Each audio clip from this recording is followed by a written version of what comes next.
Hey traders, welcome to Alveo Tips and Tricks. Today we're going to be going over part 2 of chart objects, and specifically we're going to be going over Fibonacci chart objects. So let's jump on the computer right now and see what we got. Alright, so first up we have Fibonacci arcs. And Fibonacci arcs start at the lowest price or highest price of the original candle with the line counting on to the high or low. Then the arcs form at the 38.2%, 50%, and 61.8%. And these levels are commonly used as support and resistance identifiers. Next we have the Fibonacci Fans, and they go from low to high or high to low of the candles you draw it in between.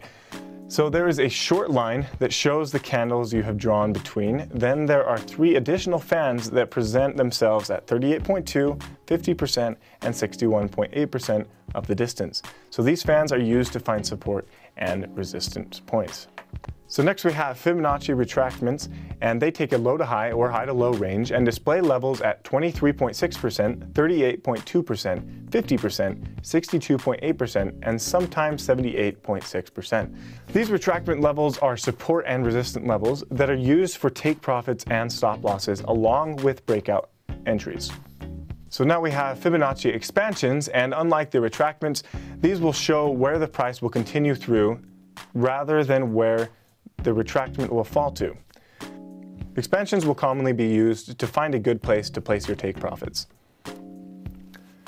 Now we have Fibonacci time zones. Fibonacci time zones use the Fibonacci sequence 0, 1, 1, 2, 3, 5, etc. for the number of candles.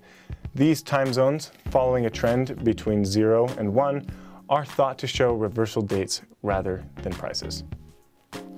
So those were the Fibonacci chart objects, and if you haven't already, you can go back and look at some of our more basic chart objects in the first part of this series that we had.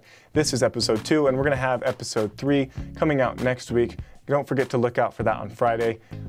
If you haven't already, go ahead and hit the like button for this video and subscribe to our channel, and we look forward to seeing you next week.